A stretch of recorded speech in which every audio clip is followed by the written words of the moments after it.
you say, here's a example data set from the census. Let's pick 1,000 of these people at random to try to predict how they'll behave. Welcome to the Campaign Trend Podcast, where you're joining in on a conversation with the entrepreneurs, operatives, and experts who make professional politics happen. I'm your host, Eric Wilson. My guest today is Ben Leff, co-founder and CEO of Verasight, a survey research firm that's become a trusted source for high-quality polling data. Ben and his colleagues, G. Elliott Morris and Peter Enns, just published a report asking a question that every pollster is worried about, which is, can AI digital twins replace human survey respondents? And their answer, after a whole series of experiments, is not in any way that we've tried.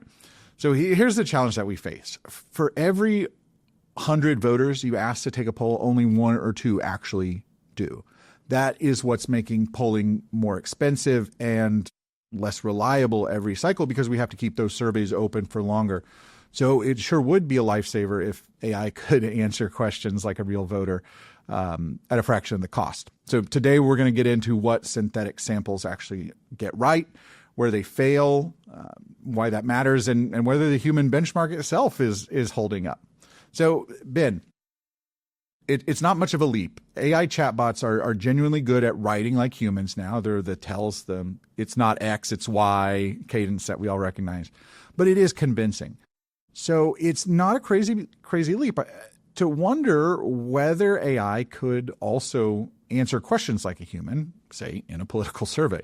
So explain for us what the idea of a digital twin is, and walk us through how you tested it and iterated on it.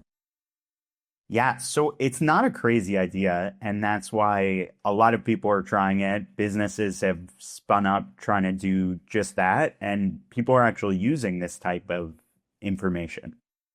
So the way you try it and what you do to build a synthetic sample is, we know what the American public looks like from the census and similar high-quality surveys.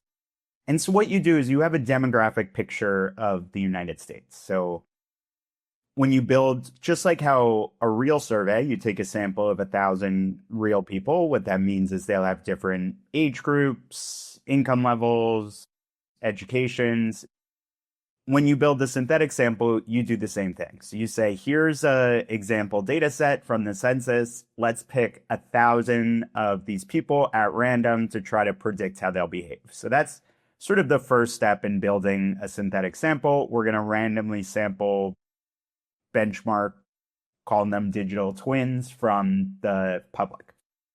And then what you're doing with the LLM is, for each demographic persona, you're then predicting how they would answer a set survey question. So in the context of politics, it might be whether they approve or disapprove of President Trump, who they plan to vote for in the midterm election, for instance, or how they feel about a variety of issues. So essentially what the model is doing is you're first building sort of this profile of what your sample looks like. And then for each individual in that synthetic sample, you're guessing how they would answer the question. So that's at a very high level what we're doing when we say building a synthetic sample.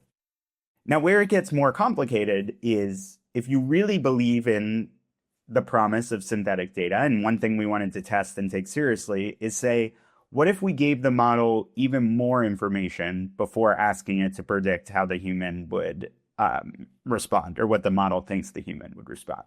So great. So in addition to just giving the model demographic data, we also have, in this case, we took a year's worth of public Verasight survey data, about 15,000 respondents in that case. And we looked at which respondents were closest to the synthetic persona. So let's say it's a 24-year-old female Democrat in New York City. We found a survey respondent just like that, and we assigned their attitudes from the last year's worth of surveys. Got it. You basically preloaded some opinions. Exactly. So the thesis being, the more data you give the model, the better it will perform. So that's the thesis. Which is basically the fundamental conceit of all AI, right? Give it more data and it performs better. Yeah. Exactly. And what we found, which is discouraging, is more information doesn't always make the model perform better. And that's a really important overall conclusion from our series of papers that we published, because if every time we gave the model more information, or every time we used the newest and latest model, sometimes the newest models did worse than the previous model. But if every time it was getting better, then a reasonable conclusion would be it's just a matter of time until synthetic data is as accurate. But what we're finding is, depending on the question, different models perform better. Whether the model has more or less information affects the performance. And so it doesn't point to sort of this clear direction where synthetic data is going to continue to get more accurate. So the headline conclusion then from the report, which we'll link to in the show notes, is that these synthetic samples, even when you made them really robust, are fundamentally just predictions and not measurements of public opinion. So explain that distinction for us in the context of political polling. Totally. So what we did to just measure the effectiveness of synthetic samples in the reports is, whenever we ran the simulations, we would also run a real survey of a nationally representative sample of 1,000 Americans. So that would be what we would compare the synthetic predictions to. And what we found is, on average, the error rate was a little over 6.5%.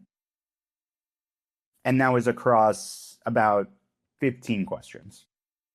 Now, sometimes the error rate... That means that the AI answer was on average 6 points different than the actual humans answered. Exactly. And sometimes that was really low, closer to 2 points or less, and sometimes it was above 12 points. So what's really problematic as a pollster is, unless you have the real survey, you don't know if your synthetic prediction is closer to the 2% or closer to the 12%. So you really don't know how far off. And this is, when we say 12%, it could be 12% higher, 12% lower. So that's a big range of error. That's very hard to make conclusions, particularly for political pollsters when elections are super tight. That is far from the precision needed. Go ahead.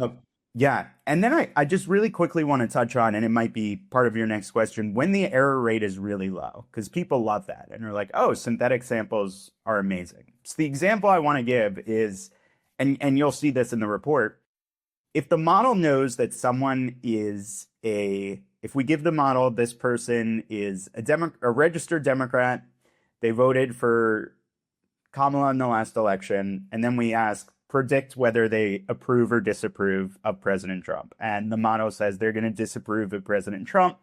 And as a whole, the synthetic model is very accurate. That's when the model is super accurate and very low. What I would contend is that's not very impressive. We don't need an LLM. If I asked you, Eric, if I asked you, Eric, tell me what a Democrat who voted for Kamala in the last election approves or disapproves of President Trump, you would probably have about the same rate of success as the LLM. I drink less water, actually. There you go. Yeah. And you probably don't charge as much. Here's how I've come to think about it. So AI is basically a rear view mirror. So it's not a windshield looking forward, because the LLM is trained essentially to mimic text that it's already read. And so when I'm explaining this in trainings, I use the example of like a game of chance, where you are probabilistically filling in the next likely word, and it's going to get some things wrong. But it makes sense to me that your model fell apart on things like the Venezuela operation, events that had happened after it was trained. Is that really what the problem is? Or is it we can give it more data or better prompts? Or is that just kind of baked into the models? It's a mix of both. The models are trained on, as you said, historic data, and most public opinion surveys are measuring the present or trying to predict the future. And so the question you're referring to, which had the largest error, was about people's awareness of the raids in Venezuela. That's when the study was first fielded, so that was top of mind. And the model did really poorly with it because it did not have a large pool of data to draw on. So you're exactly right. Whenever public opinion is polling a new topic or there's a major political event, a new scandal comes out, a candidate exits the race, that's where we would predict the models to perform worse relative to questions that are super predictable or stable over time.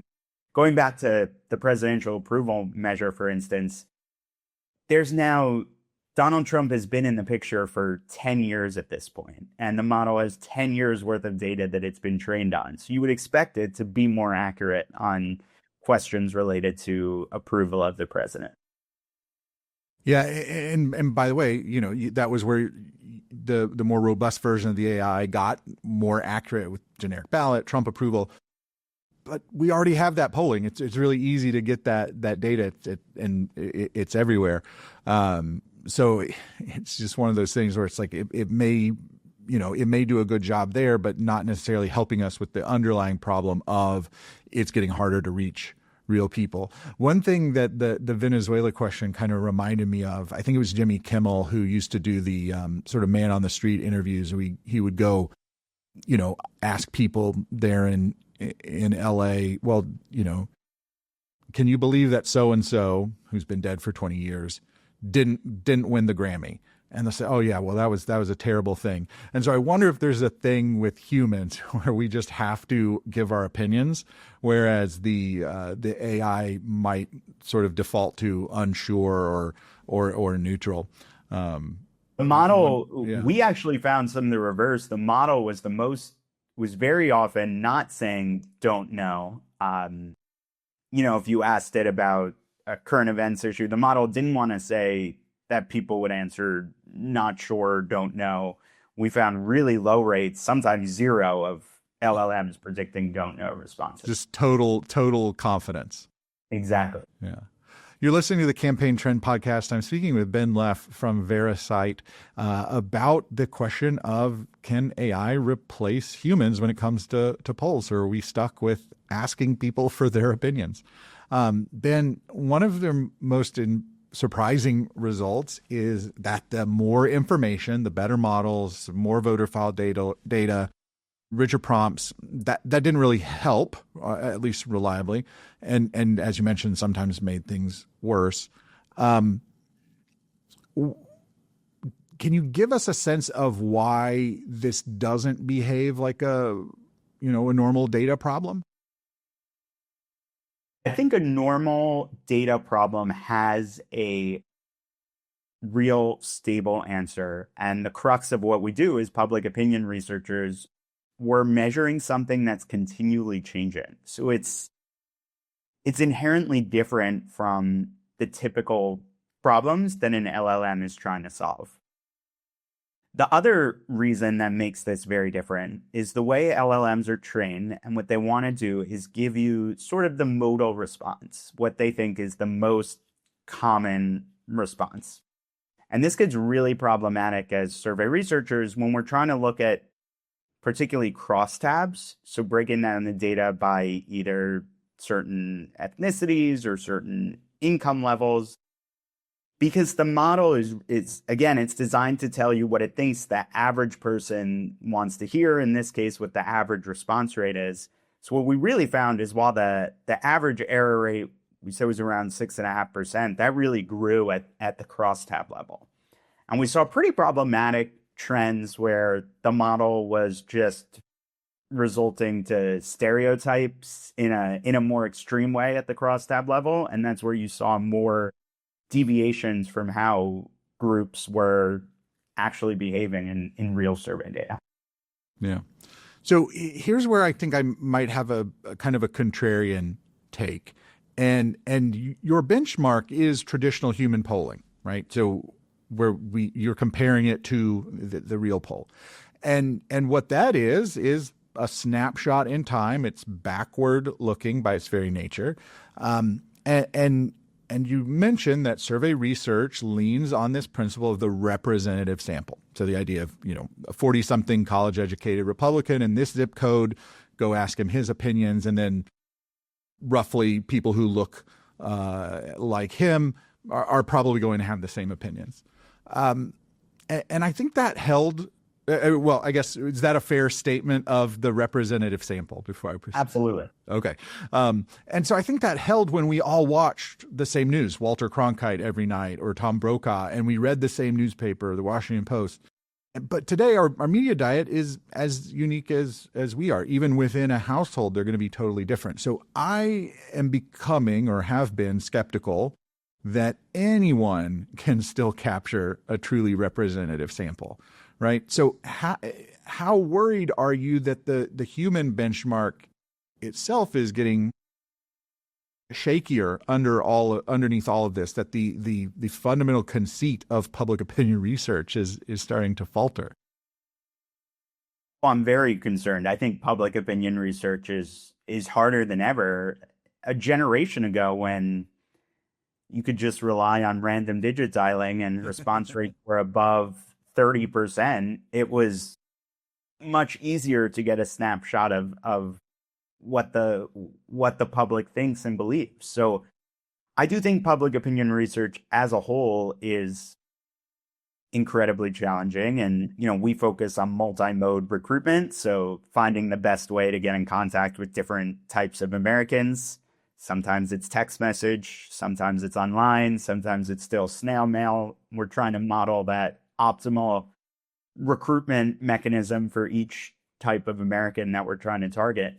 And that's also where relying on really high quality public opinion or survey data is conducted. So the census or Federal Reserve type data, using those as benchmarks when evaluating synthetic data can also be really valuable. But I fully agree with what you're asserting with the broader challenges in public opinion research, making it really hard for survey researchers. But what I don't believe is that the answer is relying on synthetic data. Yeah. I'm just thinking about, I have really strong opinions about something depending on the last podcast I listened to or last YouTube video I saw. And so if you ask me, yesterday what I thought about Thomas More and Oliver Cromwell, I probably would have said, I really don't think about them that much, but I listened to a podcast this morning about the topic, and now I've got some strong opinions. That'll probably trail off. So I think that is making it so much more difficult. Totally. But what I think you're speaking to, though, is why it's so important to be doing rapid survey research or continual survey research, because another trend, I just think, to your point, public opinion is changing more rapidly. It's not one news show a night. People are getting information constantly. Right. So the thought that an LLM trained on historic data will be able to keep the continual pulse is just hard to justify.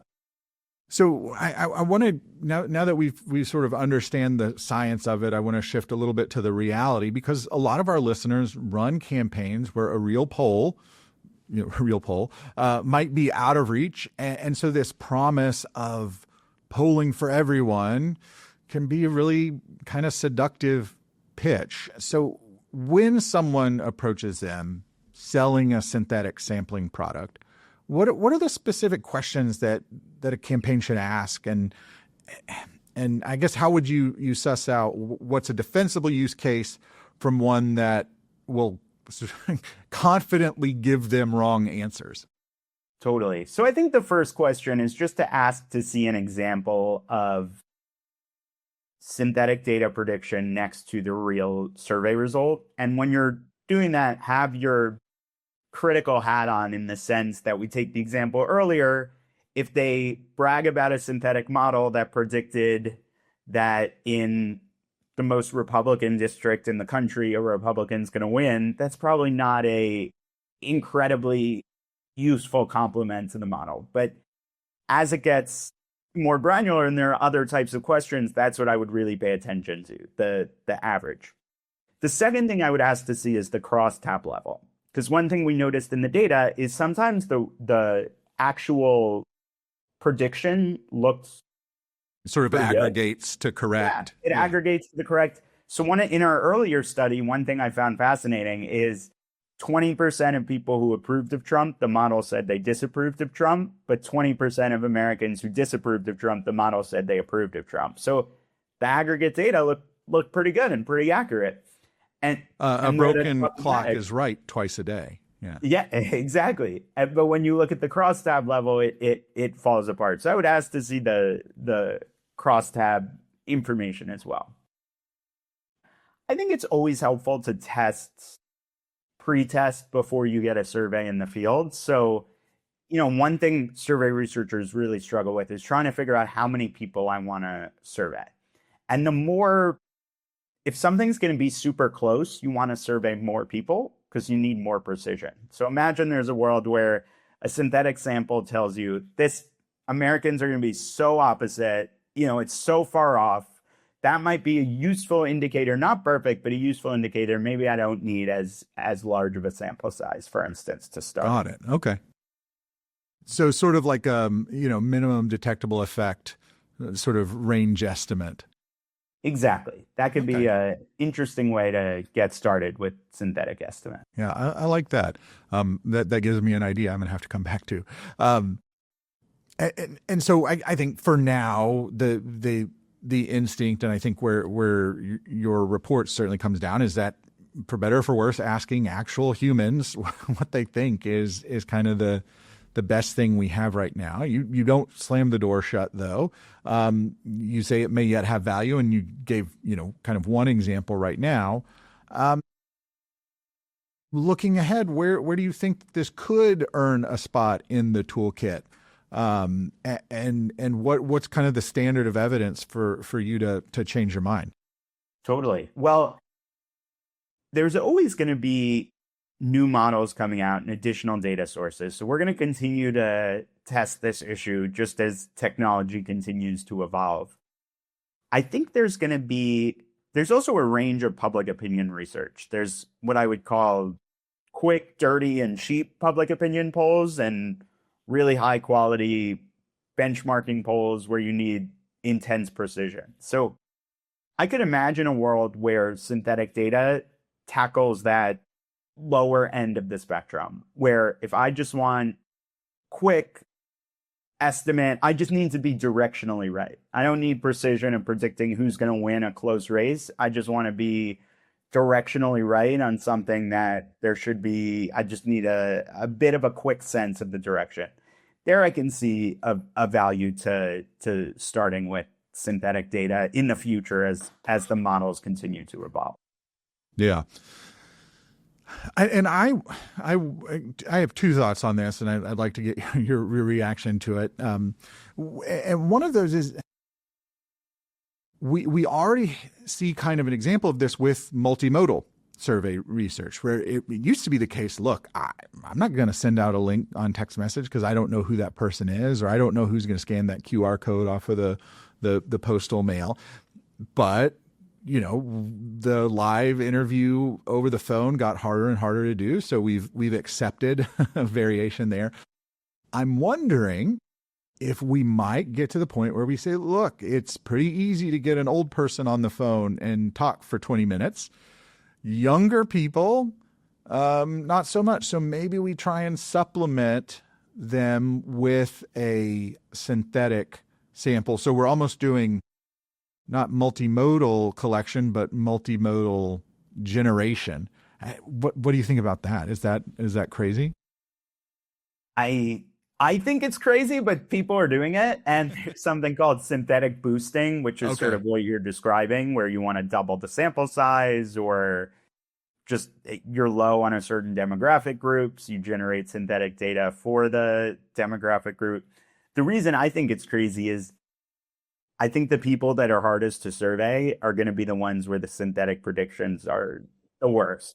That old retired person, if they've been a registered Republican, voted Republican for 40 years, them, I think the synthetic model is going to do a good job predicting who they're going to vote for relative to the person you say you are, who's listening to podcasts, changing their opinion quickly, and is both the hardest to pull, but also the most important because their predictions, their beliefs quickly change. Right. So still not solving our problem of Exactly. finding these people that we need to talk to. And another area where I wonder, because this is something that I confront a lot, which is, in the digital and tech world, we're looking at these really close races and how can we make a difference? And the mathematics of it start to become really difficult, right? Because we are looking at something that might move a percentage point on the ballot, which is a big deal on election day. But in order to be able to detect that, I might have to survey more voters than are actually in that congressional district to be able to detect the effect. So that's the other area where I'm kind of hopeful of, if we could supplement it, or at least give our own, synthetic view of the world.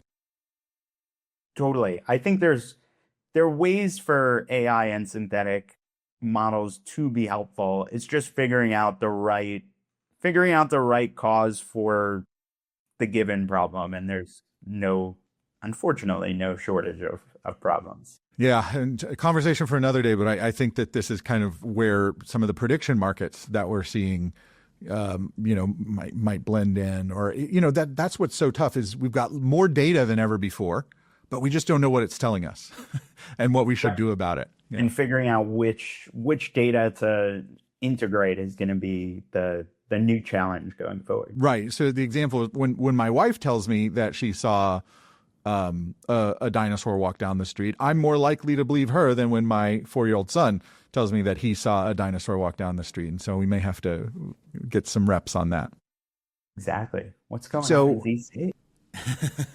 Thanks to Ben Leff for a great conversation. You can learn more about Verasight in our show notes, and I'll include a link to that report, which is very fascinating, and I've read it a few times now. If this episode made you a little bit smarter or gave you something to think about, all we ask is that you share it with a friend or colleague. You're going to look smarter in the process. More people learn about the show, so it's a win-win all around. Remember to subscribe to the Campaign Trend podcast wherever you listen to your podcast so you never miss an episode. And you can visit our website at campaigntrend.com for even more. Thanks for listening. We'll see you next time.